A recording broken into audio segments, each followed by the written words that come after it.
Bonjour à toutes et à tous et bienvenue dans Fleur d'avocat.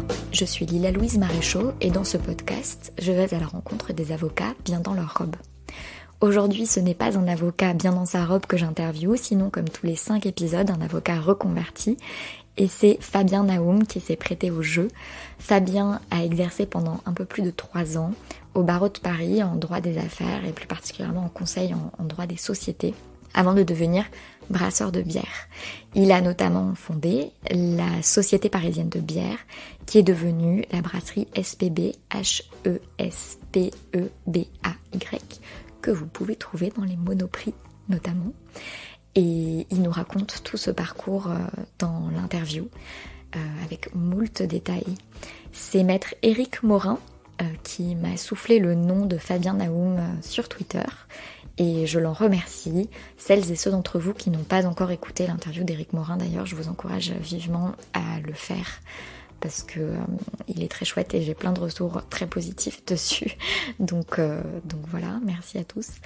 Et surtout, merci à Éric pour cette interview et cette recommandation. Donc, avant de lancer l'épisode, je voudrais aussi en profiter pour vous parler de la nouvelle formation que j'ai créée qui s'appelle Confiance en moi et qui est née du fait que mes premiers clients dans la première formation Fleur d'avocat qui s'appelle Bien dans ma robe sont toutes venues parce que c'est beaucoup des femmes, en faisant état à un moment ou à un autre de problèmes de confiance en elles qui les inhibent dans la prise de certaines initiatives, que ce soit dans leur cabinet, dans leur gestion de carrière, à plein de sujets. Et donc j'ai fini par dire un jour, bon, si c'est comme ça, je vais finir par vous faire une formation sur la confiance en soi. Et face à la réaction assez unanime et enthousiaste sur le fait que ça les brancherait tout à fait, eh bien j'ai décidé de le faire. Et pour ça, j'ai pris attache avec Lamia Mzebla. Et Lamia Mzebla a été avocate pendant plus de 10 ans. Elle faisait du contentieux des affaires avant de se reconvertir et de devenir coach. Et il se trouve que ma dernière collaboration s'est faite dans le même cabinet que la dernière collaboration de Lamia. C'est là que nous nous sommes rencontrés, nos bureaux étaient proches l'un de l'autre et nous avons noué des liens que nous avons fait perdurer par la suite. Et j'ai voulu travailler avec Lamia sur cette formation parce que je trouve qu'elle a un don, un talent pour révéler les gens à ce qui est beau en eux et qu'elle valorise énormément les personnes et qu'elle leur donne confiance. Et donc je me suis dit que c'était vraiment la personne avec qui j'avais envie de travailler pour cette formation. Et donc on a concocté un petit programme sur une formation qui sera en 5 ateliers.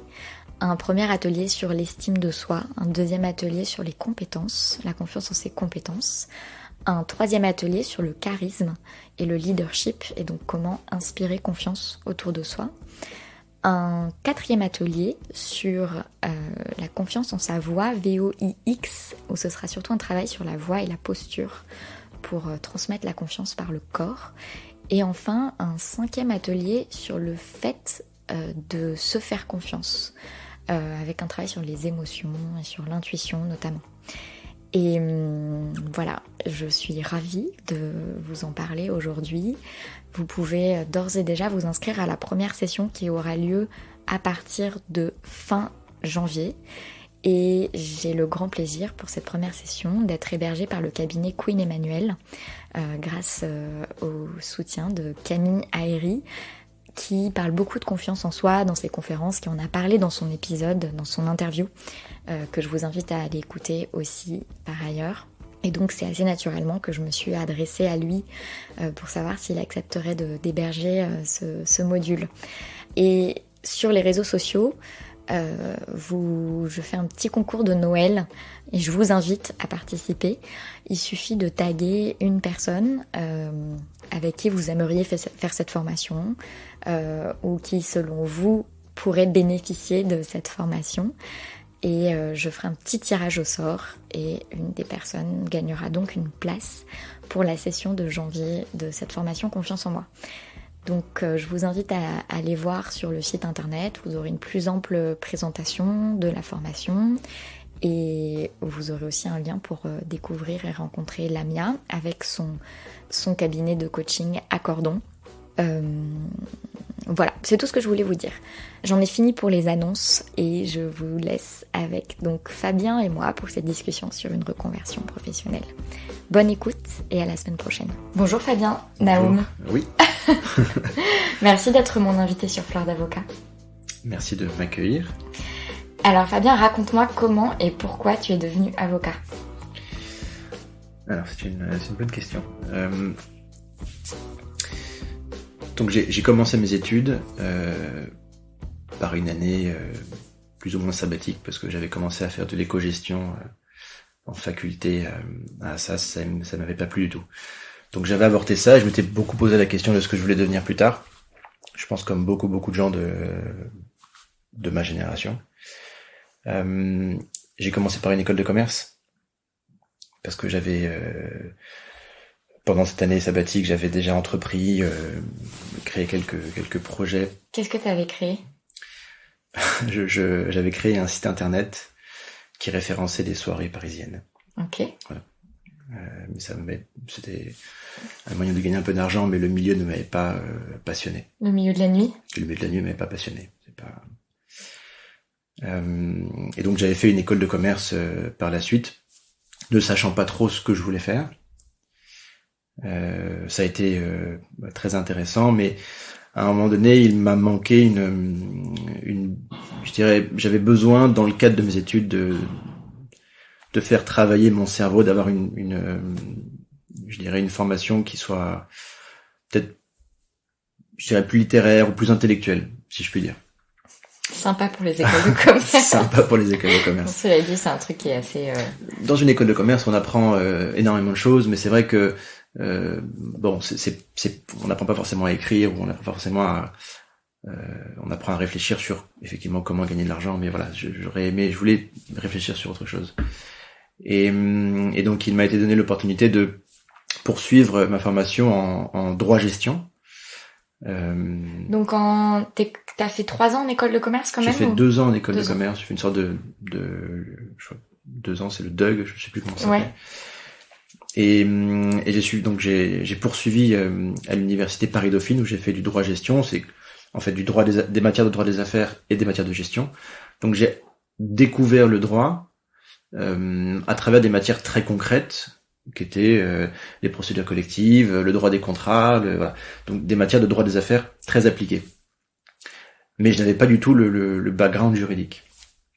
Et dans cette formation-là, on était mélangé entre personnes qui avaient un profil très, je dirais, non pas école de commerce mais gestion, et des élèves qui avaient un profil très droit, donc qui sortaient de l'université de droit.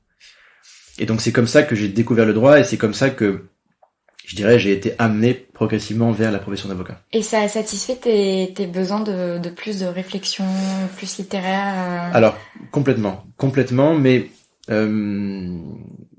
que le niveau à Dauphine était quand même assez élevé, mais il me manquait quand même des fondamentaux de droit, c'est-à-dire que j'arrivais à comprendre un peu comment fonctionnait le droit, mais comme c'était une matière très appliquée, le droit des procédures collectives, c'était un état d'esprit très singulier, et donc j'avais l'impression qu'il me manquait cette réflexion fondamentale de droit. Donc ça a satisfait une partie de mes attentes, mais voilà, j'étais encore en recherche de quelque chose qui puisse structurer l'ensemble de ces informations que j'avais intégrées. Donc, alors j'avançais comme ça à la fin de cette maîtrise vers un master 2, puisque c'était naturellement, je dirais qu'à la fin de la maîtrise, on fasse un master 2. T'avais un peu plus une idée de ce que tu allais faire après ? J'avais aucune idée de ce que j'allais faire. Ouais, donc Master 2, toujours aucune idée. Alors Master 2, aucune idée, mais ce que je savais, c'est que je voulais sortir de l'environnement affaires. Et je suis allé donc faire un Master 2 de droit des médias, c'était le nom du Master 2 à Toulouse, qui regroupait en fait des matières de propriété intellectuelle, que j'avais déjà un peu étudié à l'université de Dauphine, et des matières de droit public que sont ils appellent le droit du cinéma, le droit de l'audiovisuel. Donc je découvrais un autre pan du droit qui était donc ce droit public avec une autre façon de penser, mais toujours très spécialisé. Et je me suis orienté là-bas parce que ma réflexion était je veux m'intéresser aux industries culturelles, mais sous l'angle industriel et puis la dimension aussi, je dirais, culturelle du cinéma, ces choses qui m'attiraient.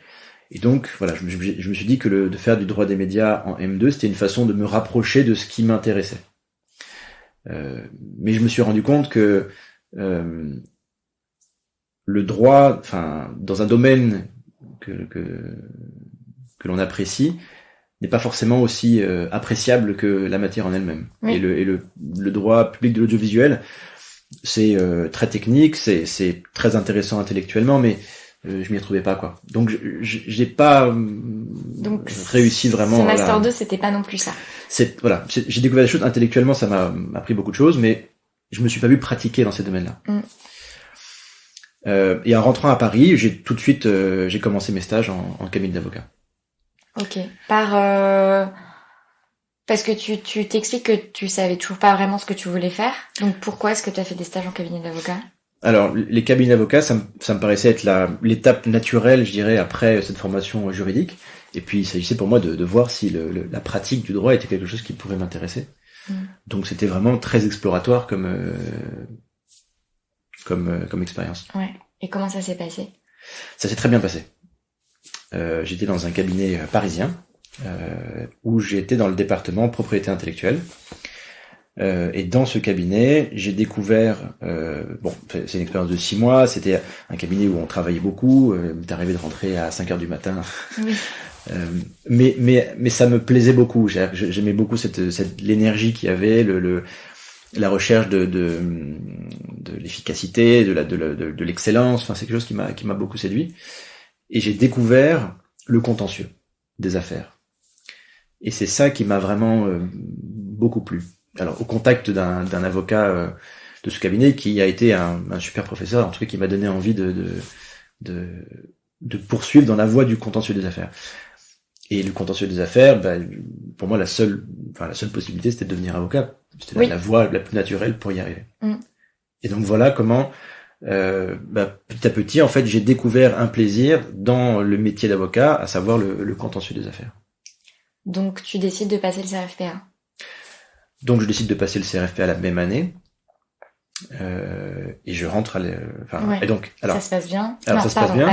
Alors et c'est pendant en fait cette formation, donc j'ai fait j'ai eu la chance de pouvoir faire une petite formation privée pour passer le CRFPA qui m'a permis de découvrir toutes les matières fondamentales que je ne connaissais pas.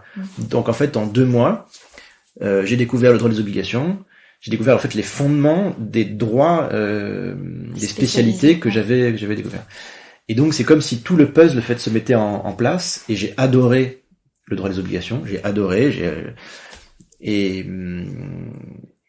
Voilà. Et donc moi je suis bien passé donc le CRFPA. Mais ce qui est curieux dans ma formation, c'est que j'ai découvert les fondements. Alors pas tous, bien évidemment, mais les fondements. J'ai découvert le droit pénal aussi pendant ma formation privée. Voilà, donc j'ai fait les choses un peu à l'envers, je pense. C'est chouette aussi de montrer qu'on peut devenir avocat sans nécessairement passer par L1 de droit, ou voilà, qu'il y a plusieurs chemins pour devenir avocat. Et comment se passe l'EFB du coup, PPI, stage final ? Alors l'EFB, je fais un stage chez un pénaliste. 2-3 mois, et puis je décide de partir à l'étranger. C'était la seule opportunité que j'avais de partir à l'étranger dans toute ma formation, donc je pars à l'étranger. Et là, je me disais dans un premier temps, je me suis dit j'aimerais, pour faire les droits des affaires, le lieu, la ville qui me semblait être la plus emblématique, c'était la ville de New York. Et donc j'ai préparé littéralement 100 candidatures que j'ai envoyé à 100 cabinets d'avocats, new-yorkais, en vain. Et je lisais des articles simultanément dans la presse américaine qui expliquaient que c'était la crise, que les avocats ne trouvaient même pas de job à New York et que les avocats préfèrent être stagiaires de cabinet new-yorkais parce qu'ils n'arrivent pas à trouver de job. Donc bon, je me suis fait cette raison et je me suis dit que je n'y arriverais pas et effectivement je n'ai eu que des refus. Et donc je me suis dit bon, si je ne vais pas à New York, je vais choisir l'expérience la plus loufoque qui puisse exister. Et donc j'ai choisi de partir en Mongolie. Donc je suis allé sur le site de l'American Bar Association, hein, et il y avait une rubrique stage étranger. Et c'est là que j'ai vu des annonces de cabinets d'affaires en Mongolie. Donc je m'imaginais pas que, bêtement, mais qu'on puisse trouver ce genre d'annonces sur ce site. Et puis j'ai regardé un peu les meilleurs cabinets d'avocats d'affaires de Ulaanbaatar. Et puis j'ai candidaté dans celui qui semblait être le plus intéressant, voilà. Et donc j'ai été accepté. Ouais. Moins de concurrence. Tout d'un coup. Il y a moins de concurrence. Et comment ça s'est passé? Alors ça a été une expérience, je dirais, fondamentale ouais. Et fondatrice, mais ça a été une expérience assez dure. Bon, les côtés positifs, c'est que je me suis retrouvé donc catapulté dans un petit cabinet de 3-4 personnes, où donc c'était un cabinet international sino-américain. Donc il y avait des bureaux aux États-Unis et en Chine, et qui avait ouvert en fait le premier bureau, c'était le premier cabinet étranger à s'implanter à Ulaanbaatar dans les années 90. Donc la direction était en Chine, mais il y avait un référent mongol, donc un associé référent mongol, qui est parti une semaine après mon arrivée. Et donc je me suis retrouvé en fait avec une équipe de collaborateurs, mais assez juniors, et je suis devenu en quelque sorte l'espèce de référent du cabinet. En Mongolie. Donc c'était curieux parce que probablement je parlais mieux anglais que des avocats sur place et que j'avais, semble-t-il, une plus grosse expérience. Moi j'avais 6 mois d'expérience de cabinet d'avocat, mais voilà, donc c'était assez curieux. Mais du coup tu faisais quoi? Et ben en fait on faisait un peu de contrat pour les investisseurs étrangers qui étaient quasiment tous anglais, australiens. Donc on travaillait quasiment qu'en anglais. Et le droit mongol des affaires, alors c'est un droit qui est inspiré inspiré de droit allemand, donc de civil law. Donc c'est un droit écrit. Donc je m'y retrouvais parce qu'on avait des codes, donc c'était pas totalement étranger. Et on avait des traductions de codes. Bon, après, donc le droit des affaires était régi par très peu de textes au final. C'était pas le gros code civil qu'on a chez nous. Et donc j'ai découvert en fait sur le terrain le droit mongol et je me suis rendu compte en fait que il y avait beaucoup de coutumes, mais qu'en fait il y avait un droit qui était très inexistant face aux problématiques très complexes d'investisseurs étrangers. Donc ça a été beaucoup de création, de suppositions sur la base d'un droit qui existe mais qui est très flou sur les problématiques d'investissement. Et t'as dit que ça avait été une expérience fondatrice et fondatrice. Ouais, sur le plan personnel, ça a été assez dur parce que j'étais un peu tout seul en Mongolie. Je suis arrivé en été pendant le Nadam, qui est la fête nationale, et j'ai passé tout l'hiver en Mongolie. Et l'hiver en Mongolie, à Ulaanbaatar, c'est une expérience un peu singulière. Il fait moins 40 degrés. Oh mon Dieu. Et si on n'a pas une bande de copains, on se retrouve un peu seul, quoi. Donc je côtoyais un peu la communauté française là-bas, mais bon, sans pas non plus énormément, quoi. Donc c'est juste que ça a été, je me suis retrouvé en fait finalement assez seul parce que dans le cabinet d'avocat et même au quotidien, voilà. Bon, c'est pour ça que c'était assez dur, mais je l'ai amené, jusqu'au bout. Et j'ai terminé mon stage quand même. J'ai réussi à négocier à partir de 2 semaines en Chine pour terminer mon stage là-bas, mais fondatrice parce que je pense que je me suis pris une grosse claque, quoi. Ouais. Et qu'est-ce qu'il en est ressorti de cette solitude, de cette claque, de cet hiver à Ulaanbaatar? Alors il en est ressorti que j'étais extrêmement content de rentrer à Paris. Et j'avais déjà trouvé mon stage donc pour la suite, donc je pense que ça a confirmé chez moi la volonté d'être assez autonome et de tu tu vois, de pouvoir prendre, enfin, des initiatives dans mon quotidien, dans mon travail, et que j'aime beaucoup cette autonomie, cette autonomie quasiment entrepreneuriale, parce que ça a été un peu le cas à Ulaanbaatar. Et je pense que ça m'a aussi beaucoup endurci ça m'a fait comprendre que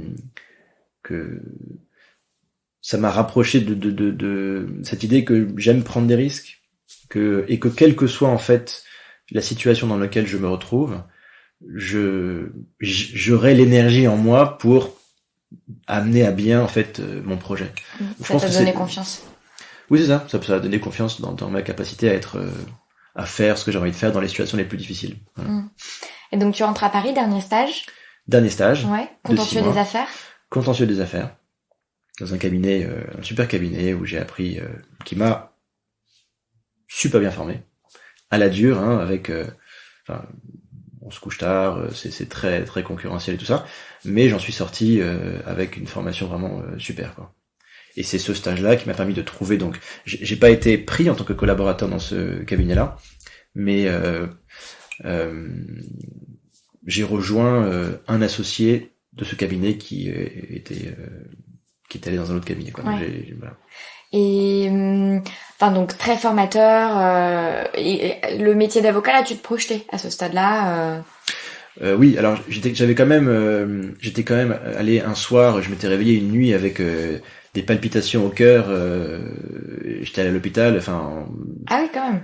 Ben non, mais parce que au ventre, j'avais une douleur au ventre incroyable un soir, et bon, ils ont rien trouvé, donc je mets ça sous le compte du stress parce que ça m'est jamais arrivé de ma vie.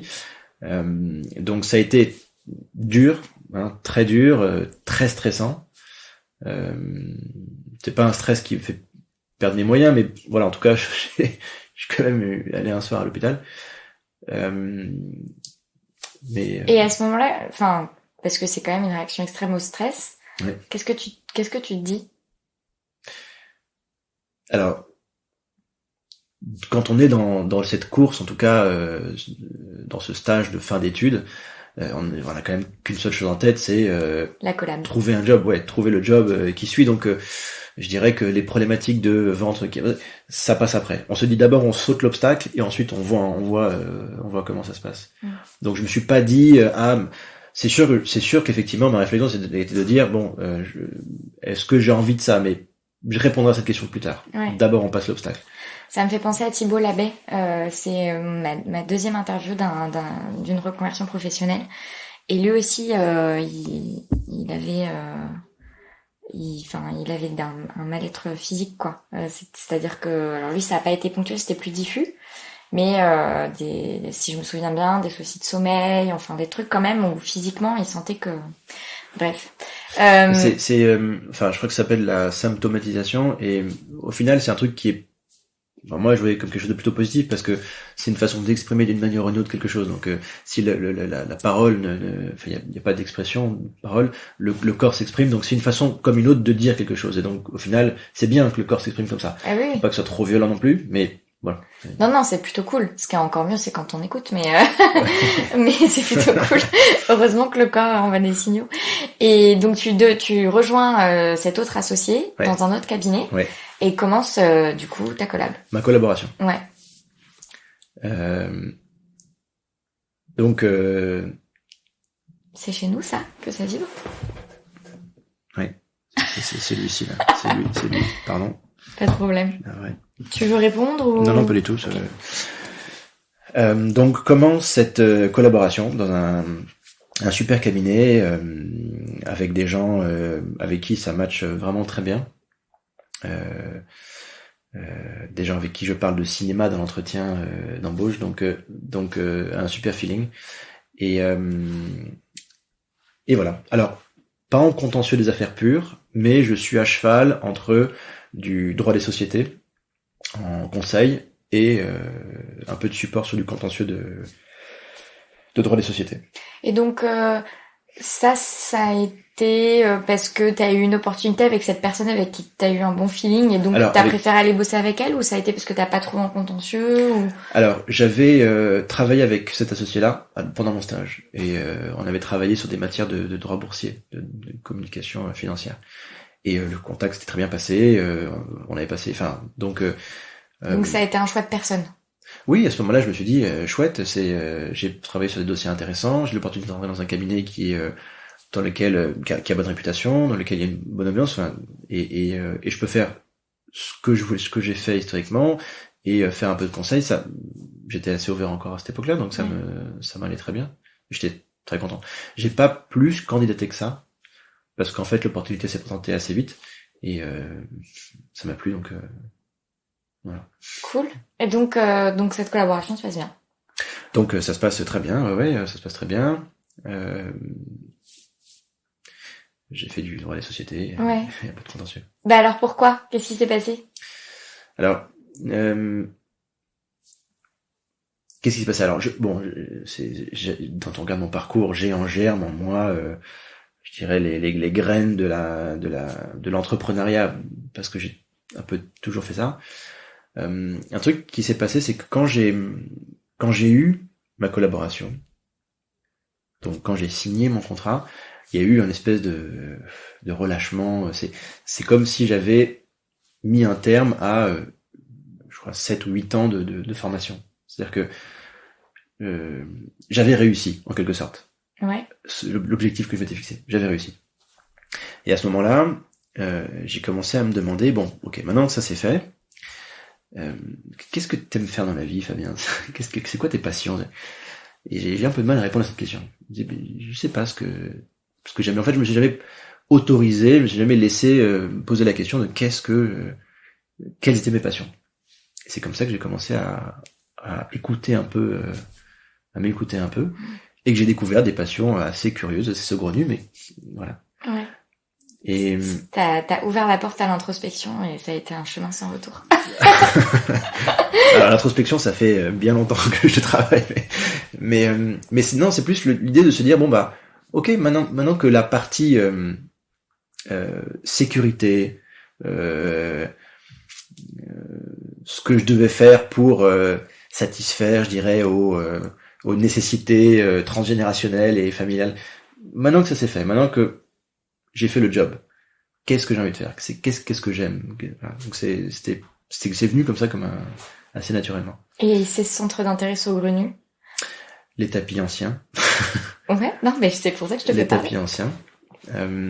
Au détour d'un voyage à Yerevan, en Arménie, j'ai vu volant au vent un kilim. Je sais pas si tu vois ce que c'est qu'un kilim. C'est ces tapis qui sont tressés en fait. C'est pas comme les tapis persans, c'est les tapis tressés. Et j'ai vu ce truc-là comme ça sur le marché. Je suis en train de voir Aladdin et Jasmine sur un tapis volant. Alors c'est ça. Mon imaginaire est terrible. C'est quasiment ça, sauf que je crois que le tapis de Aladdin et Jasmine, c'est un tapis persan, donc c'est avec des gros poids, le truc sur lequel tu marches. Là, c'est tressé, ça veut dire que c'est... Comme les tapis marocains? C'est... Tapis marocain, ça peut ressembler, c'est plat aussi, mais là, c'est encore plus... je sais pas comment dire. J'ai pas C'est comme un... Ouais. J'ai pas d'exemple. Imaginons une écharpe qui est de laine, qui est faite par la grand-mère, mais avec des fils beaucoup plus fins. Okay. Voilà, c'est une technique en fait de tissage. Et c'est des tapis, en fait, on appelle ça des tapis, mais c'est des choses qui ornaient généralement les tentes de bédouins. Si on marchait dessus, c'est vraiment à pieds nus, voilà. Et aujourd'hui, c'est des tapis qui sont très prisés des collectionneurs. Et donc tu as vu ce tapis flotter? Donc je vois ce truc flotter au vent comme ça. On vient de rentrer d'une promenade en voiture dans la capitale Yerevan. Et on arrive à ce truc qui s'appelle vernissage. C'est des marchés ouverts qu'on retrouve d'ailleurs aussi à Moscou.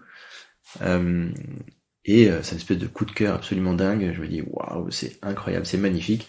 Et commence une passion frénétique pour les tapis anciens du 19e siècle. Alors comment est-ce que ça s'exprime une passion frénétique pour les tapis anciens du 19e siècle? C'est inexplicable. C'est un truc qui te tombe dessus comme une passion, comme un coup de cœur. C'est un truc qui est inexplicable. C'est juste que j'ai trouvé ça beau, c'est quelque chose qui est profond, qui a une histoire, c'est des heures de travail, c'est des mois de travail, c'est un art qui est très brut en fait, parce que c'est généralement des gens des bédouins, des gens qui vivent dans des tentes, qui ont passé des heures et des heures et des heures à tisser ce truc qui est mais qui a pu inspirer probablement la peinture du début du XXe siècle. Enfin, quand on voit que Picasso s'est inspiré de statuettes africaines, on voit des comparatifs. Je veux dire, c'est de l'art brut et qui est sur le plan ornemental, qui est magnifique aujourd'hui. Et c'est la raison pour laquelle d'ailleurs ça a été une grande mode tout au cours du XXe siècle d'avoir des tapis qui ornaient les sols. Et même aujourd'hui, quand on regarde des L déco, on voit des tapis persans, des kilim partout. Enfin voilà, donc c'est un truc qui m'a beaucoup. Mais comment ça s'est matérialisé dans ta vie, cette passion? Et j'ai acheté une vingtaine de tapis. Donc j'avais vraiment besoin de mon job d'avocat d'affaires. Exactement. J'ai chiné sur des ventes aux enchères en Allemagne, aux États-Unis, sur Le Bon Coin. C'était une quête, tu vois, une espèce de quête au trésor. Tu parlais d'Aladin, c'est une quête au trésor du tapis, sans investir des montants astronomiques. Je prenais des tapis qui étaient usés, qui avaient perdu leur valeur, mais des tapis de collection. Et donc c'était vraiment le plaisir de dépenser entre 200 et 500 euros maximum dans un tapis. Et je les ai encore. Et quand je me balade à Drouot aujourd'hui, je m'oblige de ne pas dépenser mon argent pour en acheter, alors que je meurs d'envie de le faire, mais j'ai plus trop les moyens. Donc voilà. D'accord. Et quelle autre passion saugrenue? La viande. Alors en fait, à cette époque-là, justement, je me disais, bon, maintenant que je suis devenu avocat, quels sont les chemins que j'aurais pu emprunter, que je ne pouvais pas emprunter parce que toute mon éducation m'a conditionné à ne pas les envisager, mais qu'est-ce que j'aurais pu faire qui me plaise? Et donc j'ai pensé à la formation de boucher. Et donc je me suis dit, bon, comment on devient boucher en France? Et donc j'ai regardé un peu, j'ai vu qu'il y avait des BEP, boucherie, tout ça, et je me suis dit, waouh, génial, c'est hyper intéressant. Donc j'ai commencé à me renseigner, parce que la boucherie au sens de tout le savoir-faire qu'il y a autour de l'animal, j'ai découvert que la France était le pays qui identifiait le plus grand nombre de pièces dans l'animal, dans un bœuf. Je me dis waouh, c'est fantastique.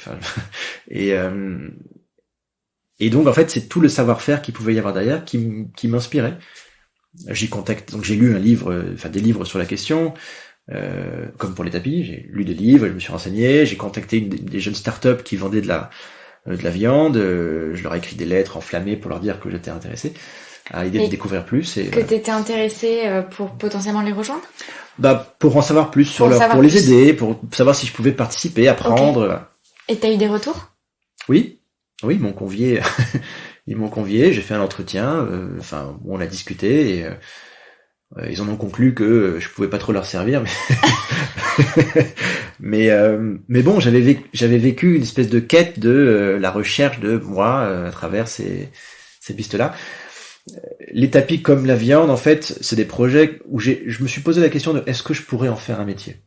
Et les tapis, après avoir discuté avec notamment des vendeurs de tapis, être allé faire un stage de formation à tissage de tapis à Limoges, ils m'ont dit, Fabien, nous on vend des tapis, mais je veux dire, on a des sites internet où on vend des jouets parce qu'on n'en vit pas du tapis. Donc la viande, je me suis rendu compte que si je voulais faire quelque chose et avoir une approche fondamentale, vraiment aller à la base de ce métier-là, il fallait que j'ai au moins des connexions avec des éleveurs. Et moi, je viens du centre de Paris, une famille de médecins. J'avais rien à voir avec ce milieu-là. Et je me suis rendu compte que les barrières à l'entrée de ce métier étaient trop élevées. On se dit qu'il y a beaucoup de barrières à l'entrée peut-être quand on est peut-être fils d'agriculteur pour devenir avocat, mais quand on est fils de médecin pour se rentrer en contact avec, c'est très difficile. Donc, ma mère m'avait dit ça quand j'étais petite. À un moment, je voulais élever des chevaux. Ça a duré un peu un long moment. Rétrospectivement, je me dis que j'aurais jamais été capable d'élever des chevaux parce que je déteste me lever tôt le matin. Mais indépendamment de ça, ma mère m'avait dit oui, mais ça, c'est un métier. Il faut avoir des terres. Je sais plus trop comment est-ce qu'elle me l'avait dit, mais en tout cas, il y avait cette notion de on n'a pas ce qu'il faut dans la famille en termes de t'aider à commencer avec les pieds à l'étrier, quoi.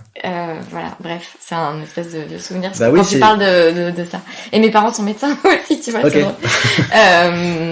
Donc je sais pas à quel point c'est un coup milieu fermé, c'est un coup à l'entrée, mais bon, voilà, bref, c'est drôle. Donc du coup, tu t'es rendu compte que dans les deux cas, c'était pas. Ça reste un domaine que je trouve très intéressant, mais effectivement, je n'y ai pas vu d'opportunité d'entrepreneuriat. Ouais. Voilà. Et le troisième découverte, ça a été la fabrication de bière.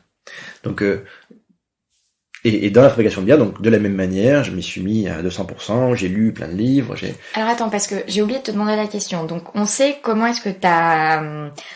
Donc pour les tapis, tu as vu ce kilim volant magnifique. Coup de foudre à Yerevan. Voilà. Pour la bidoche.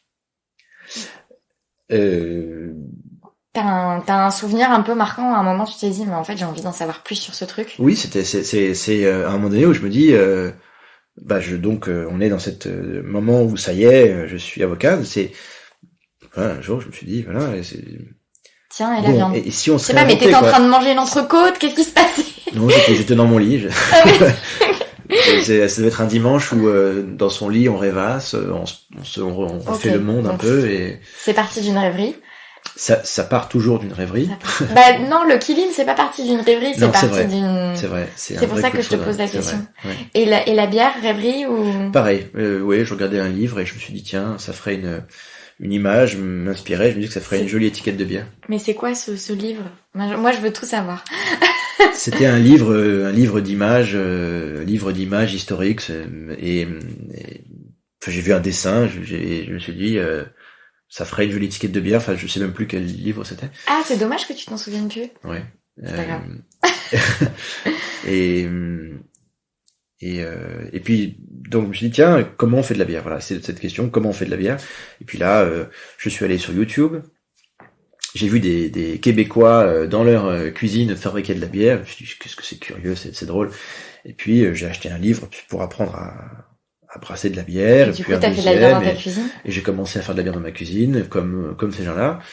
Et puis c'était parti.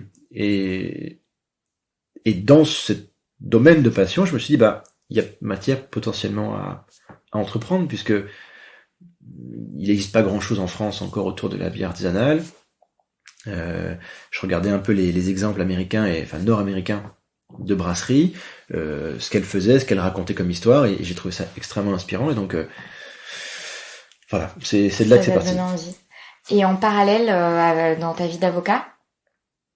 En fait, j'étais dans ma 3e année.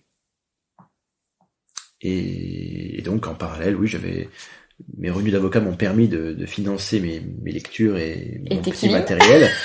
et l'équilibre.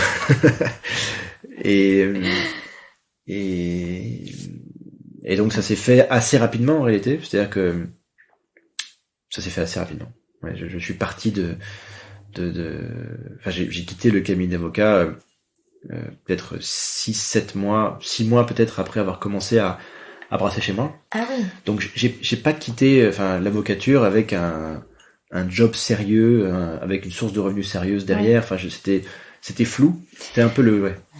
Mais est-ce que je sais pas parce que là t'es avocat, t'as ces passions qui t'animent et à chaque fois t'es très curieux de te demander est-ce que tu te projetais pas dans le métier? Lequel? D'avocat? Je me suis projeté dans le métier d'avocat peut-être avant de commencer à l'exercer, non pas en stage, mais de l'exercer pleinement.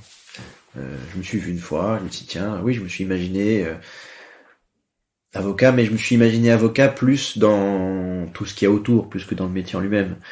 Mais en même temps, c'est compréhensible dans la mesure où la pratique de l'avocature arrive tellement tardivement que tout ce qu'il y a avant, c'est beaucoup d'imagination, beaucoup de fantasmes. Donc, je dirais que quand j'ai commencé à l'exercer, non, j'ai eu du mal à me... Je peux dire vraiment le fond de ma pensée. Bah oui, on est là pour ça. Ouais. En fait, je me suis dit bon, je me débrouille pas trop mal, je suis pas trop mauvais dans ce que je faisais. J'avais des retours qui étaient plutôt positifs, en tout cas des associés avec lesquels je bossais. Et je me suis dit bon, ok,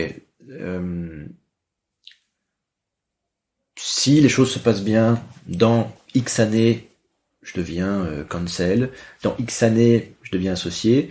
Ou alors j'en ai marre, je crée mon cabinet et machin. Et en fait, j'ai vu ma vie tracée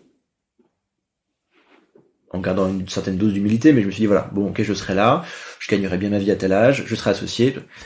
Et je me suis dit mais en fait ça m'a angoissé de me dire que mon avenir était aussi prévisible. Je pense que ça m'a pas mal angoissé. Donc il y a ça, et enfin donc prévisible, c'est-à-dire que dans le côté progression professionnelle. Ça m'a angoissé. C'est pas forcément que lié à l'avocature, c'est lié à peut-être au mode d'organisation, je sais pas, mais voilà. Et je me suis dit je veux pas aujourd'hui me dire que dans 10 ans je serai très certainement associé dans le cabinet d'avocat, je ferai la même chose. Voilà, ça non. Et puis deuxièmement, je voyais en fait un peu, j'avais vu et puis je continuais à voir un peu le quotidien des associés, donc des gens qui sont censés nous inspirer. Et j'avais l'impression que le temps qu'ils passaient à travailler et enfin, j'ai pas trouvé d'inspiration. J'ai pas trouvé d'inspiration humainement parlant dans tous les gens que j'ai côtoyés au pic de leur carrière. Intellectuellement, c'est des gens qui vont, enfin, il y a des gens brillants, enfin, c'est pas de ça dont je parle, c'est vraiment, je me suis, et encore une fois, c'est moi personnellement, j'ai pas trouvé de référent dans son quotidien, dans son épanouissement quotidien. J'ai pas vu ça. J'ai vu des gens épanouis professionnellement, j'ai vu des gens très satisfaits et qui avaient trouvé un équilibre, mais je me suis pas... Tu t'es pas projeté. J'ai pas réussi à trouver Tu t'es pas dit, j'aimerais bien être le mentor. Ouais. Je pense que la question de mentoring est pas mal, mais j'ai pas trouvé mon mentor. Et parce que je me suis dit, tiens, je veux être comme lui, tu vois. Je me suis pas dit ça, j'ai pas trouvé. Et alors je triche un peu parce qu'on a eu une discussion avant même de commencer à enregistrer, mais t'as dit par rapport au chemin de carrière, t'as parlé même des modes d'organisation. Ouais. Et avant qu'on commence, c'est pour ça, en général, j'aime pas trop faire parler mes invités avant qu'on commence à enregistrer, parce que sinon je triche, mais tant pis. T'as dit que c'est un sujet sur lequel tu t'étais vachement penché quand même, l'organisation. Alors, quand je suis arrivé dans le cabinet dans lequel j'ai exercé, j'ai très vite organisé une course à pied. J'ai envoyé un email à tout le cabinet en disant voilà, il y a une course à pied, allons-y. Donc j'ai organisé une course à pied avec les volontaires et c'est parce que oui, c'était quelque chose qui j'avais fait une école de commerce et puis j'ai eu quelques expériences en entreprise, donc j'aimais bien l'idée que ça bouge un peu, que l'organisation dans laquelle j'étais bouge un peu au-delà même du travail et de l'exécution des tâches.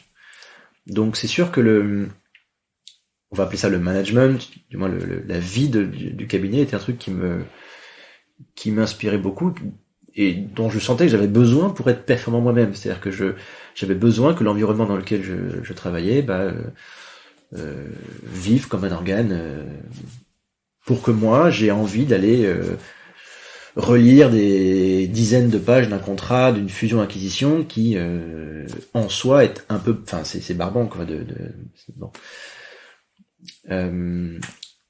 Donc oui, effectivement, on parlait d'organisation.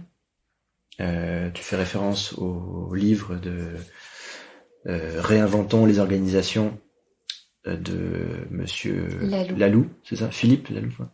Frédéric Laloux, qui est un livre effectivement un peu qui est une espèce de boulet de canon dans la réflexion sur le management contemporain, mais que j'ai lu après, c'est-à-dire après avoir changé. Oh, ouais, d'accord, je l'ai lu après. Donc en fait, quand t'étais avocat, tu avais cette réflexion un peu managériale, c'était une envie que tu avais, mais t'étais pas allé, c'était pas devenu une quatrième passion en kilim, bière. Non, mais ça a toujours été une préoccupation très importante parce que depuis que je suis tout petit, je me suis dit que l'entreprise est quelque chose qui m'inspire énormément, qui m'intéresse énormément dans sa dimension sociale. Organisation, ouais. Organisation sociale. C'est un truc qui aujourd'hui encore m'intéresse beaucoup. Donc j'avais déjà des réflexions sur comment est-ce qu'on peut optimiser la motivation, comment est-ce qu'on peut optimiser le travail en équipe, comment est-ce qu'on peut optimiser le travail, finalement le rendu. Donc c'était déjà en germe chez moi. Et c'est vrai que assez rapidement, je m'étais dit que les cabinets d'avocats étaient des organisations qui étaient très rigides sur le plan managérial, où même s'il y avait les cabinets les plus jeunes entre guillemets organisaient des séminaires à l'extérieur, pour dynamiser un peu les trucs, c'était quand même très limité quoi. Enfin, et que les gens au final n'étaient pas forcément très dupes d'un événement organisé une fois par an.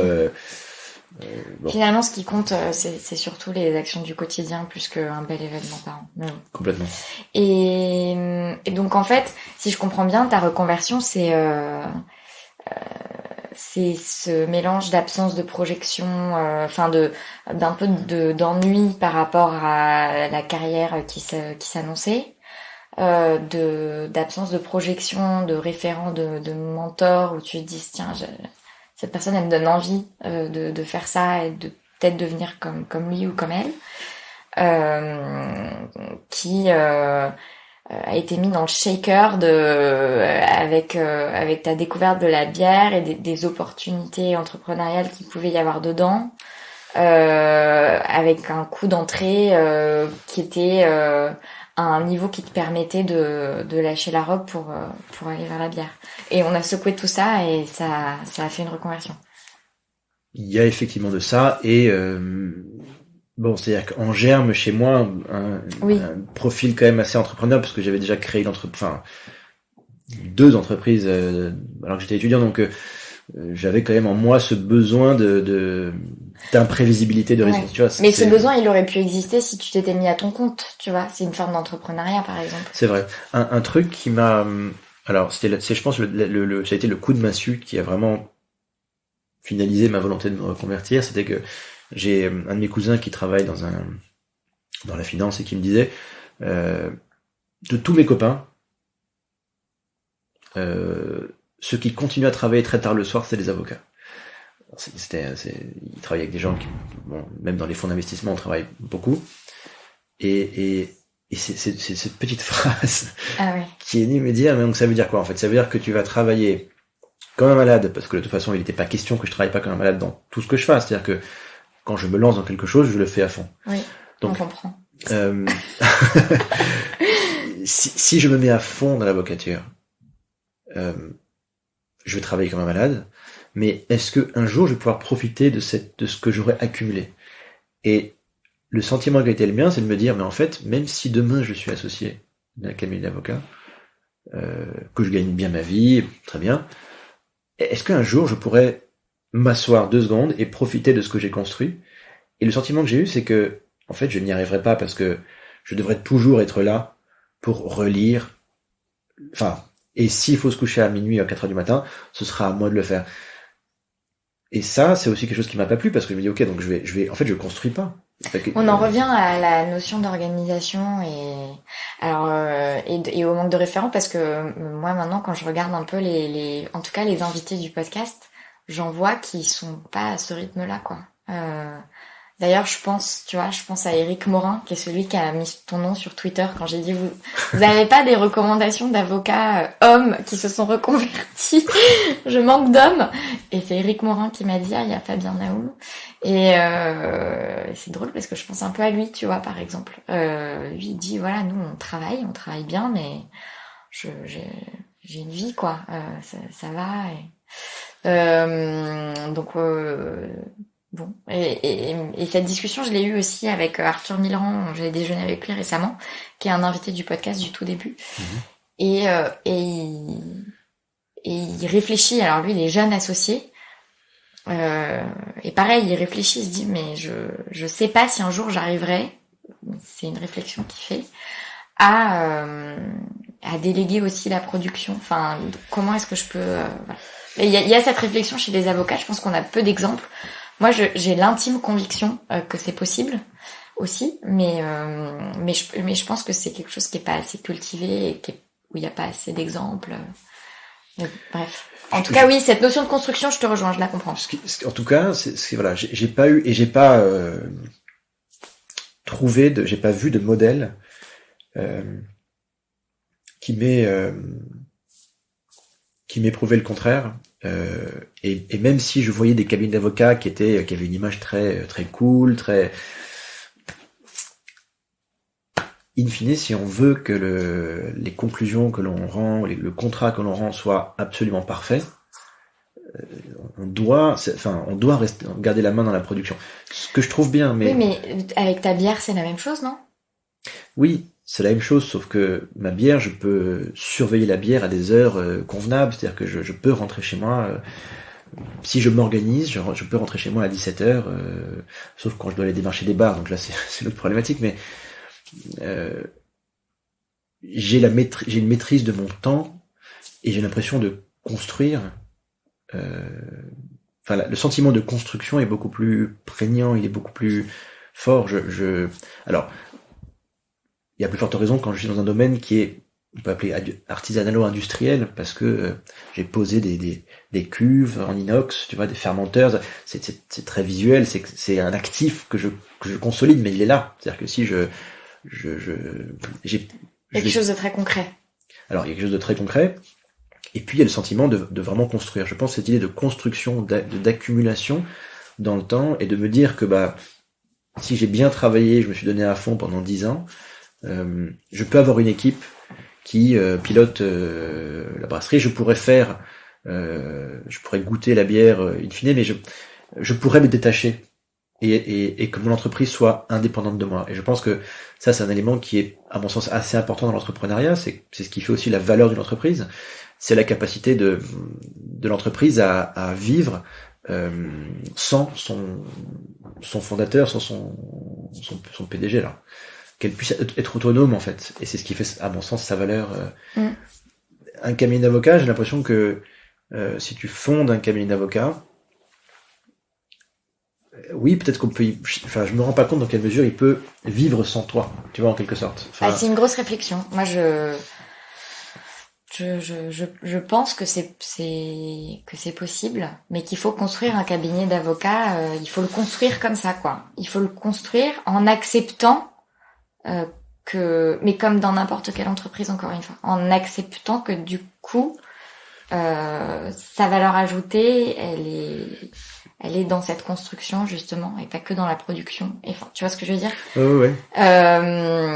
Mais c'est une réflexion que je mène. Je dis pas que c'est facile, mais de la même manière que je pense que pour aucune entreprise c'est facile, et pour aucun. Enfin, tu vas me dire toi ce que t'en penses, mais moi avec Fleur d'Avocat, parce que je réfléchis aussi comme ça, je sais que Fleur d'Avocat c'est à la fois très lié à moi, ne serait-ce que via le podcast, etc. Mais j'ai aussi envie que Fleur d'Avocat ce soit pas que moi, tu vois, dans les formations que je donne, etc. Alors j'en suis à la micro-pousse, la partie entreprise de Fleur d'Avocat, c'est né il y a 6 mois. En revanche, je commence déjà à réfléchir pour organiser Fleur d'Avocat d'une manière où je puisse être pas toujours dans la prod, quoi. Parce que sinon, effectivement, tu t'épuises. Enfin, voilà. Mais il doit t'arriver là. Et la crainte qu'il y a derrière, parce qu'en fait, la difficulté, elle est là. La crainte qu'il y a derrière, c'est, du coup, si je suis pas dans la production, quelle est ma valeur? Est-ce que je vais perdre mes clients, ou par rapport à, est-ce qu'on va pouvoir me voler mes clients si c'est pas moi qui produis, tu vois? Enfin, peut-être que pour une bière, c'est pas aussi évident. Alors, mais dans la prestation de service, en tout cas, je trouve qu'il y a potentiellement cette difficulté. Alors, pour essayer de réfléchir, essayer de transposer ça effectivement dans le domaine qui est le mien aujourd'hui, ça me fait penser typiquement à l'entretien de la relation client, parce que dans le métier d'avocat, je dirais l'intuitu personnel, c'est-à-dire que la personnalité de l'avocat et la relation qu'il a avec son client est essentielle. C'est-à-dire que j'ai l'impression que les clients, alors j'ai l'impression qu'il y a toute une partie de clients qui vont choisir un cabinet d'avocats pour sa réputation, pour le nom, et qu'ensuite ils vont chercher des avocats et qu'en ce sens, les cabinets qui ont réussi à se faire une marque, une belle marque, arrivent à à donner un peu d'autonomie à cette marque au-delà des avocats.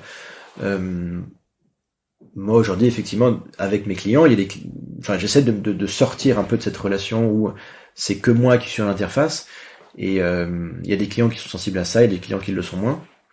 Ce qui est sûr, c'est qu'à mon niveau, c'est important pour moi que il y ait toujours mon âme dans la production, c'est-à-dire qu'il y ait toujours ma patte dans la production. Oui. Parce que c'est ce que je vends, et c'est aussi l'histoire que j'ai envie de raconter. C'est-à-dire que je pourrais faire autrement et très bien réussir. Il y a des entreprises de bière qui ont très très bien réussi, qui sont des très grosses boîtes, sans qu'il y ait la patte du fondateur dans la bière. Mais moi, l'histoire que j'ai envie de raconter, c'est celle où, voilà, dans chaque brassin qui sort, il y a ma patte. J'ai contrôlé la bière à l'entrée. Non, je te rejoins à 200%. Moi, c'est aussi ce que je me dis pour Fleur d'Avocat, c'est-à-dire que si je suis plus dans la production de toutes les formations ou de je veux quand même que les formations, elles ressemblent à ce que je veux insuffler dans l'enseignement, dans la transmission. Enfin, donc on en revient à la patte et aussi et finalement c'est là que tu es toi, tu vois. Et je pense que ça peut être la même chose pour un cabinet d'avocat, mais à la limite peu importe. Enfin, moi c'est des réflexions qui me passionnent, donc du coup je nous fais parler là-dessus, mais en vrai on s'éloigne de ton parcours. Et pour en revenir à ton parcours justement, donc en 6 à 8 mois tu lâches tout pour te lancer dans la bière. Comment tu te sens à ce moment-là?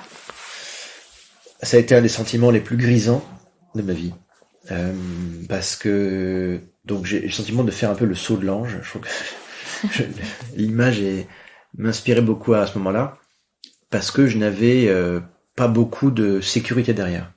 J'avais pas de source de revenus certaine. J'avais commencé un peu à vendre ma bière, mais c'était sporadique. Je n'avais pas l'intention d'en vivre, et j'avais cette incertitude. Et je pense que c'est ce risque, ce saut dans le vide, qui est extrêmement grisant et qui m'a donné un sentiment de liberté absolument incroyable. Bon, comment dirais-je, c'était une des premières fois que je prenais une décision aussi irrationnelle, en fait, quelque part, parce que c'est très rationnel sur le plan quand on voit l'évolution et les raisons pour lesquelles je choisis ça, mais dans la logique, je dirais, qui était la mienne jusqu'à maintenant, donc de faire mes études comme il faut, de devenir avocat, c'était un choix complètement irrationnel. Et c'est ce qui a surpris les gens, et je pense que c'est aussi ce qui peut être un peu étonnant aujourd'hui dans notre société. Un peu moins parce que de plus en plus de personnes font des choix irrationnels de sortir de carrière pour se lancer dans des trucs absolument qui ne sont plus dans les mêmes logiques. Mais voilà, en tout cas, ça a été une expérience les plus grisantes, c'est cette prise de risque dans ce saut dans le vide. Et rien que pour ça fait la peine. Même si je m'échouais et m'écrasais à l'issue de ça. Qu'est-ce qu'on t'a dit autour de toi? Bon, les gens savaient à l'époque que j'étais déjà un peu curieux, et quelque part, en fait, comme j'avais un peu j'avais fait mon droit, c'est-à-dire que j'avais montré que j'étais pas trop farfelu, c'est-à-dire que je savais quand même assurer mes arrières, les gens se sont dit, ça nous a fait un peu rire, mais je sais pas trop ce qu'ont dit les gens. Mais toi, qu'est-ce qu'ils t'ont dit à toi? Tu te souviens pas? Ah bah alors, ça dépend d'où, mais dans ma famille, on m'a dit c'est drôle. C'est drôle un peu. Ouais. Rappelons que les parents sont médecins, donc oui, c'est drôle. mais bon, j'ai des parents qui sont quand même, qui ont même s'ils sont médecins, ils ont quand même une nature un peu. Bon, ils savent apprécier la déviance, ce genre de choses, donc ils se sont dit c'est curieux, mais ils se sont dit bon, de toute façon au pire tu peux revenir au droit. Et donc pour eux, cette espèce de sérénité, de savoir que je puisse retrouver un job dans l'avocature digne de ce nom, c'était pour eux rassurant, et donc au final ça a été plutôt bien accueilli. Et tes confrères autour de toi, ton associé? Bah mon associé, je l'avais un peu prévenu dès le début en lui disant que il y avait des chances que j'entreprenne un jour. Donc il m'a dit que Fabien, tu m'avais prévenu au début, et tu lui avais prévenu au début, c'est-à-dire quand tu l'as rejoint en collaboration? Exactement. On avait échangé. Dès ce moment-là, ouais. Dès ce moment-là, je dis moi je sais, il y a de fortes chances que j'entreprenne un jour. Donc il savait que j'avais un peu cette fibre là, et c'est peut-être aussi ce qu'il avait plu, parce que quand on fait du droit des affaires ou du conseil, cette fibre, je pense, affairée, je sais pas qu'on appelle ça, mais commerciale, je serais ce sens, je dirais, des affaires, c'est quelque chose qui est plutôt valorisé. Donc Mais voilà, avec ce risque que je puisse partir. Et effectivement, je pense que je suis parti pas au meilleur moment pour lui, parce que j'entrais dans ma 3e année, on a commencé à être formé, donc bon, c'était... Mais en tout cas, voilà, c'est bien passé, quoi. Donc c'est bien passé. Ça s'est bien passé. Et ses débuts, après le saut de l'ange, c'est quoi les premières étapes? Alors les premières étapes, c'est comment je vais gagner de l'argent. Enfin, comment je vais payer mon loyer. Ça c'est... Et là, je me suis dit, bon, on crée, hein, c'est un peu comme en Mongolie, c'est-à-dire qu'on on fait au jour le jour. Et donc j'ai eu l'idée d'ouvrir un petit magasin pour vendre de la bière. Mais vraiment un tout petit commerce, non pas un commerce pour gagner beaucoup d'argent, mais c'est juste pour pouvoir financer ma production naissante. Donc je commençais à fabriquer de la bière, donc chez des confrères qui m'accueillaient, donc ce magasin me permettait de payer cette production naissante, et puis accessoirement de me permettre d'avoir un petit revenu. Donc un magasin de bière. Un magasin de bière. Ok. Qui est situé dans les Batignolles. Dans les Batignolles. Qui aujourd'hui n'existe plus, mais voilà, qui m'a permis pendant 4 ans de, en quelque sorte, financer ma formation, financer ma production se développant, et de me financer moi, ce serait un peu mentir, parce que je récupérais vraiment pas grand chose de ça, quoi. Donc voilà comment ça s'est construit. Et puis ensuite, une fois que j'avais ce projet-là en tête, je l'ai mis en œuvre. Donc ça a duré combien de temps, cette période? 4 ans, t'as dit? Alors le magasin a existé pendant 4 ans, mais au démarrage, j'avais quand même, dans un business plan, tracé un peu mes objectifs. C'est-à-dire que j'avais prévu à l'origine de monter ma brasserie, d'avoir mon équipement, mon usine, entre guillemets. Donc c'était un projet que je visais à 2020 comme l'année de l'installation de ma brasserie. Et avant d'arriver jusque-là, j'avais jalonné quelques étapes. Donc je m'étais fixé quand même une espèce de cadre, tu vois, pour avancer. Et puis ensuite, il s'agissait de dérouler les différentes étapes. Est-ce que ça s'est déroulé dans le sens que tu l'avais prévu? Non, ça s'est pas déroulé dans le sens que j'avais prévu. Parce qu'effectivement, le magasin ça a été une expérience vraiment très très intéressante. Mais financièrement, j'ai eu du mal en fait avec le magasin à dégager de la capacité d'autofinancement pour embrayer sur un deuxième commerce qui m'aurait permis de grandir comme ça. Donc j'avais vu un peu trop petit. Enfin, je savais que je visais petit, mais bon, voilà, j'ai visé un peu trop petit. Ce qui fait que le magasin vivait lui-même, mais j'en vivais pas encore. Donc et puis j'ai rencontré des gens à un moment donné qui m'ont invité, qui m'ont poussé à faire ce qu'on appelle une levée de fonds. Ce que j'avais fait j'avais accompagné des levées de fonds quand j'étais avocat, mais c'est vrai que quand on est dans le cockpit, on a du mal à se l'imaginer. Et donc c'est grâce à cette levée de fonds que j'ai financé plus tôt que prévu mon outil de production. Et cette levée de fonds m'a fait entrer dans une dynamique entrepreneuriale nouvelle, qui est une vraie dynamique entrepreneuriale où on a investi dans C'est le moment où tu t'es vraiment senti entrepreneur. Je me suis senti entrepreneur dès le début. Parce que en fait, que l'on installe un petit commerce de 19 mètres carrés ou qu'on installe une brasserie de 800 mètres carrés, les doutes, les déconvenus, l'expérience est vraisemblablement un peu la même. Le stress est le même, c'est juste que voilà. Donc non, entrepreneur, je me suis senti dès le début. C'est juste que cette nouvelle expérience me fait rentrer dans une nouvelle dimension d'entrepreneuriat avec une partie de gestion, des problématiques de gestion plus complexes qu'avant, puisque les enjeux sont plus importants. Donc grâce à cette levée de fonds, tu as pu créer ta brasserie. Alors, cette levée de fonds m'a permis de créer la brasserie. C'est une levée de fonds que j'ai fait avec donc en crowdfunding en partie, c'est-à-dire que c'est via Internet notamment. Et aujourd'hui, dans mon actionnariat, nous sommes 65 dans le capital de la brasserie. La moitié sont des clients du magasin. Donc en fait, le magasin a été un vrai laboratoire en fait de rencontres, d'expériences, qui m'a permis de développer mes compétences de brasseur, puisque c'est moi qui brasse aujourd'hui. Je voulais être aux commandes de mes produits, et m'a permis donc, ça a été un vrai tremplin. Ça t'a permis aussi, je suppose, d'identifier ce qu'aimaient les clients, ce qu'ils recherchaient, un type de produit, ce qui leur manquait peut-être, non? Oui, mais c'est pas ça qui a conduit ma réflexion. Alors, ça, si on parle d'entrepreneuriat, dès le début de mon entrepreneuriat, je me suis dit, bon, si je quitte la profession d'avocat, c'est pour faire les choses que j'ai envie de faire et comme j'ai envie de les faire. C'est-à-dire que je me suis pas dit qu'est-ce qui va marcher.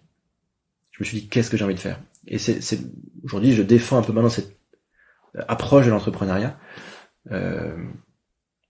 parce que je trouve que ma génération, en tout cas dans nos écoles, on a été bercé à l'idée de si tu veux entreprendre, il faut que tu aies la bonne idée, tu vois.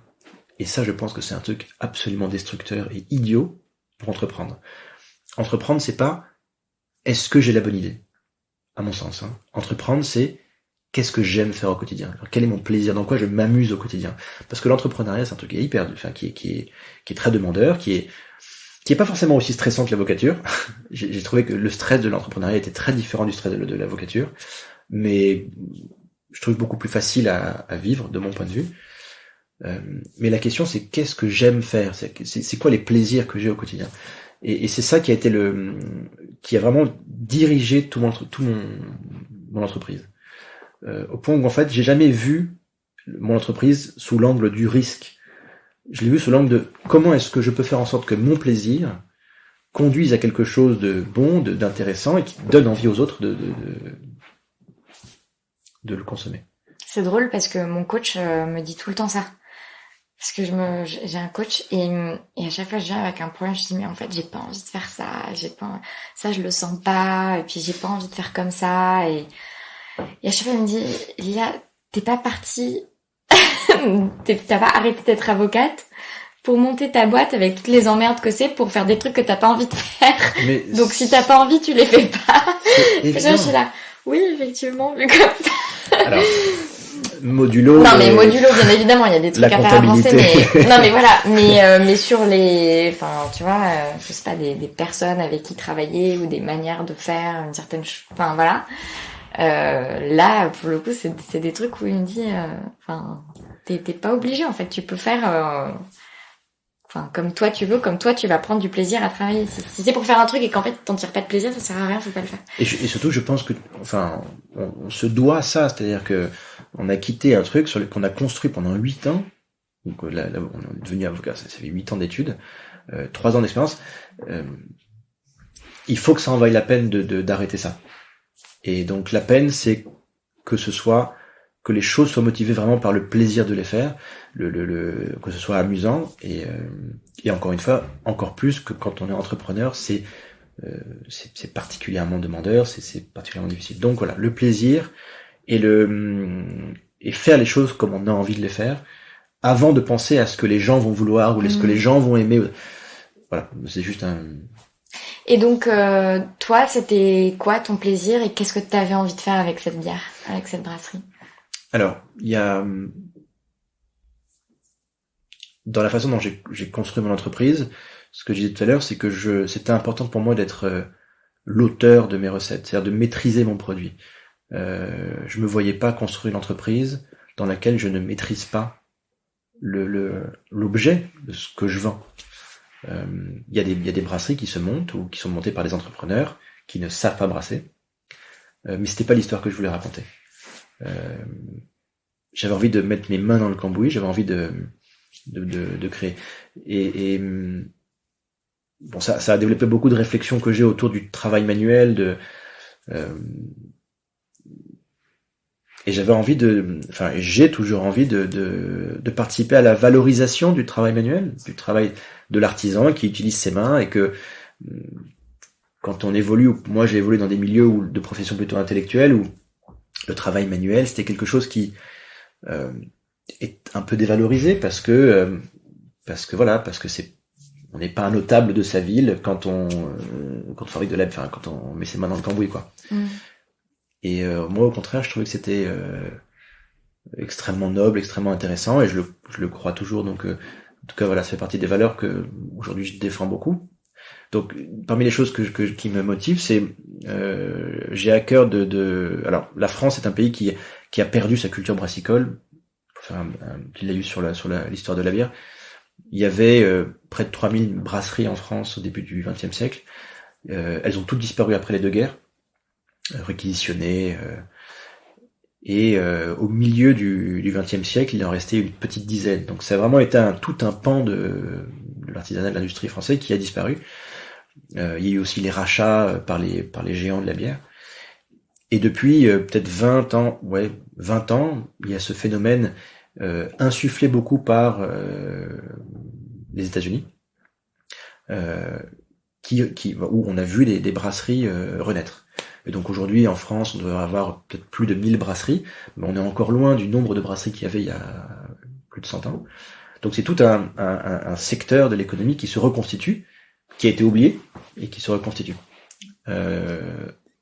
Et donc moi ce que je trouve hyper intéressant, c'est de se dire c'est un secteur qui est un bassin d'emploi hyper important, parce que c'est des petites industries qui recrutent énormément, beaucoup plus que des industriels de la bière. Donc il y a ce pan de création d'emplois que je trouve extrêmement intéressant. Il y a cette valorisation du travail manuel, de la consommation locale, donc avec des produits idéalement qu'on trouve en France. Moi, j'ai à cœur de participer au développement ce qu'on pourrait appeler un sorte de terroir brassicole français. Parce qu'on n'a pas encore vraiment ça aujourd'hui. Il n'y a pas de style de bière français, ça n'existe pas. Et je trouve qu'on a une telle richesse culinaire et artisanale en France que l'idée c'est qu'à notre petit niveau, on crée des recettes ou des styles qui puissent être une approche un peu singulière et française de la bière dans le monde, de manière à ce qu'on puisse derrière exporter et qu'on constitue ce style de bière français contemporain qui n'existe pas encore. Et qu'est-ce que ça veut dire pour toi un style de bière français contemporain qui n'existe pas encore? Enfin, comment on va vers ça? Pour moi, on va vers ça. Tout se passe dans la cuisine, c'est-à-dire dans la création. Tout se passe dans la fabrication des recettes, dans la vision artisanale qu'on a de la bière. Pour moi, c'est là que c'est dans la tambouille, je dirais, que se niche la vraie innovation. Et donc, je crois que je tiens ma punchline, c'est dans la tambouille que se niche la vraie innovation. Ce que je veux dire, c'est que on peut passer énormément de temps à essayer d'imaginer, d'innover, de trouver le truc qui marche, tu sais, pour revenir à cette question de ça fonctionne, donc il faut que je le fasse. Pour moi, l'innovation, elle est technique, c'est-à-dire elle est dans cette recette-là, je vais fermenter à telle température plutôt que telle température, je vais utiliser telle levure plutôt que telle levure, je vais essayer d'infuser un ingrédient qu'on n'utilise pas habituellement. Nous, par exemple, on a fait une bière au foin. On a fait une bière avec du foin de Camargue, qui est utilisé en cuisine. On s'est dit, est-ce qu'on peut l'utiliser dans la bière? Donc on a fait pas mal d'expériences sur comment infuser le foin pour en extraire voilà. C'est de la technique, mais in fine, l'idée c'est que cette technique aboutisse à des approches un peu singulières de la bière avec un vrai parti pris gustatif et des choses un peu innovantes. Voilà, c'est un peu le... Et donc, t'as commencé à faire ça dans ta cuisine avant même d'avoir ta brasserie. Et donc, comme quasiment toute une génération, on a commencé dans la cuisine, sans formation. J'ai pas fait de formation, j'ai lu des livres. Ça, une des choses très positives de l'avocature, c'est qu'on est habitué à lire, et j'ai été surpris de la vitesse à laquelle je dévorais les livres Ça, c'est vraiment quelque chose que je m'en suis rendu compte a posteriori. Mais avec l'avocature, j'ai développé une capacité de digérer de l'information qui m'a semblé vraiment importante. Et donc une capacité d'apprendre et d'aller au bout des sujets que j'ai trouvé in fine assez pointu et qui m'a permis de me mettre à fond dans la technique brassicole. Et je pense que ça fait partie des choses sur lesquelles si un avocat se pose la question de mais si j'ai envie d'arrêter, mais est-ce que je vais réussir à faire autre chose? Je pense que ça c'est un truc sur lequel il peut avoir confiance parce qu'on a cette capacité incroyable à apprendre, à digérer de l'information et à aller au bout d'un sujet, parce que c'est ce qu'on nous demande de faire dans un dossier face à une problématique qui est souvent nouvelle, où on doit aller trouver, sortir les 200 jurisprudences, les filtrer, voilà. On a une capacité d'apprentissage dans les livres qui est énorme. Et dans la bière, on a eu la chance d'avoir, alors surtout venant des États-Unis, une grosse littérature en fait sur le comment faire, sur les techniques et tout ça, qui permettait de ne pas passer par une formation qui au final, moi je pense que les formations dans ces domaines-là servent pas à grand chose, plus qu'à mettre des œillères, mais voilà. Et aujourd'hui, ta brasserie, c'est quoi? Alors déjà, voilà, parle-nous de ta brasserie telle qu'elle est aujourd'hui. Ouais. Donc la brasserie, c'est donc j'ai trouvé un local dans le Val d'Oise, à côté, dans la vallée de Montmorency. C'est à 15 minutes de Paris en train, c'est très facile d'accès. Et un local qui est une ancienne halle de fruits, parce que le Val d'Oise est une région historiquement de vergers et de maraîchers. Et donc c'était une ancienne halle de fruits qui fait 800 mètres carrés, donc c'est un bâtiment industriel comme on en rêve quand on est parisien. Et dans laquelle donc j'ai installé des cuves. Alors c'est des cuves de 2000 litres, donc c'est des énormes cuves en inox avec des grands fermenteurs. Et c'est une unité de production dans laquelle on brasse et on embouteille. Mais est-ce que tu as des employés? Est-ce que tu as un associé? Donc j'ai 64 associés, qui sont tes actionnaires. Voilà, des actionnaires de différentes tailles. J'ai voulu lors de ce crowdfunding je voulais avoir des associés, des petits associés, je voulais avoir des gros associés, parce que c'était important pour moi d'avoir comme une grosse équipe pour m'accompagner. Et ça, je l'ai voulu ainsi parce que étant avocat, donc je faisais du conseil en droit des sociétés, je m'étais énormément intéressé à la gouvernance d'entreprise. Oui. Et pour moi, l'actionnariat, j'avais envie de voir l'actionnariat non pas comme le truc un peu chiant où c'est des gens qui viennent pour te dire ce que tu dois faire, ce que tu dois pas faire, mais je voulais voir ça comme une vraie équipe qui t'accompagne dans l'entrepreneuriat. Donc je me suis beaucoup inspiré de ce que j'avais appris et j'avais pas peur de ça, parce que je pense que l'actionnariat de manière générale c'est quelque chose qui est très angoissant pour les entrepreneurs et qui ne sont pas très à l'aise avec le droit. Pour moi c'était plutôt cool, je savais exactement où j'allais. J'ai fait mon pacte d'associés, mes statuts c'est moi qui les ai faits, donc voilà. Donc j'ai une grosse équipe d'associés dans l'équipe, donc je suis le seul associé opérationnel et j'ai 2 salariés pour l'instant. Il y a de fortes chances que l'année prochaine on garde cette taille d'équipe avant de pouvoir recruter. Voilà. Et vous avez combien de produits Alors on a donc historiquement on a brassé une bière qui est la bière Batignolles qu'on brasse depuis 6 ans et à l'installation de la brasserie donc en décembre dernier, depuis en fait on a créé plein de recettes, donc on a créé 7 recettes différentes. La plupart sont des bières éphémères. On s'est fait plaisir, on voulait se faire plaisir avant de se dire qu'est-ce qui marche, qu'est-ce qui fonctionne. Ouais. On a commencé par se faire plaisir en faisant des styles parfois un peu extrêmes, qui sont très appréciés des amateurs de bière, mais non amateurs, voilà, sera. Donc on a fait beaucoup de bières qui nous plaisaient nous, donc avec des goûts un peu tranchés, avec des saveurs assez affirmées. Donc l'exploration, quoi. Que de l'exploration sur 2019, ça a été que de l'exploration. Ouais. Depuis quand tu l'as ta brasserie? 1 an. Ça va faire 1 an en décembre. D'accord, donc ça a été 1 an brasserie, pouf, exploration, quoi. Vraiment, on teste plein de choses. Ouais. 1 an de plaisir. C'est vraiment, je me suis fait plaisir en termes de création, parce que l'installation de la brasserie a été un truc assez costaud. Ouais. Et donc voilà, je reviens à l'idée de se faire plaisir dans ce qu'on fait. Là, on prépare des recettes.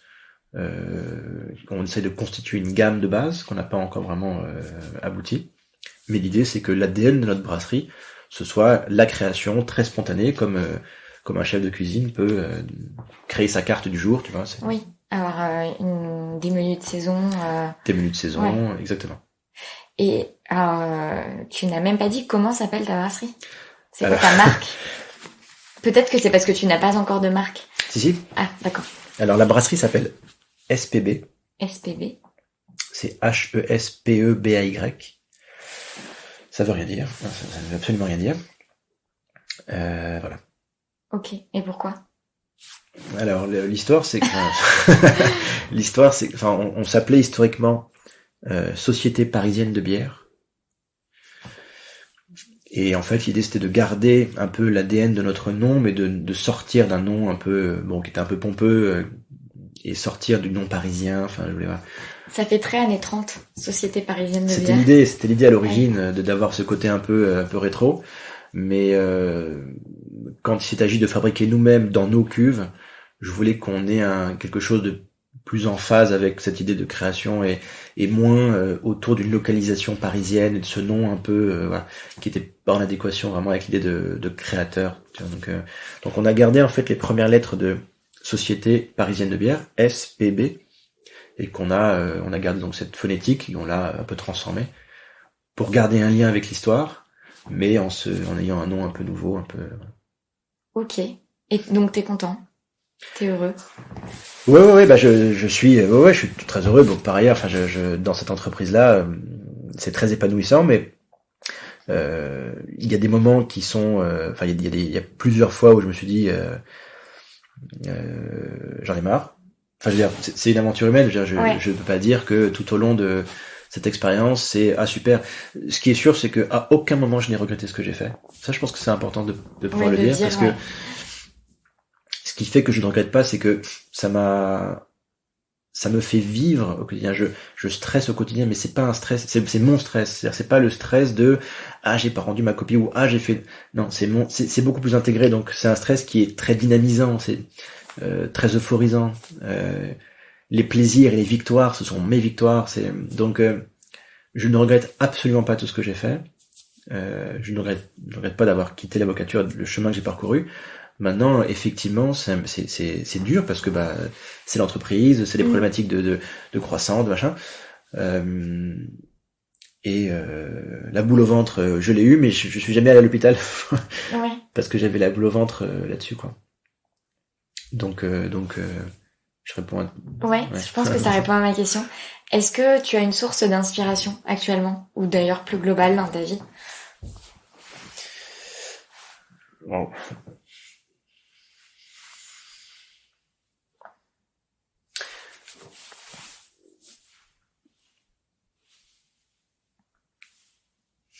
Il y a des gens qui m'inspirent. Alors, ça peut être une personne, ouais. Oui, voire plusieurs, ouais. Enfin, je pense que moi, je peux être inspiré par des gens, mais pour une qualité ou pour tu vois, il y a des gens qui dans leur démarche de créateur dans la bière m'inspirent en tant que créateur.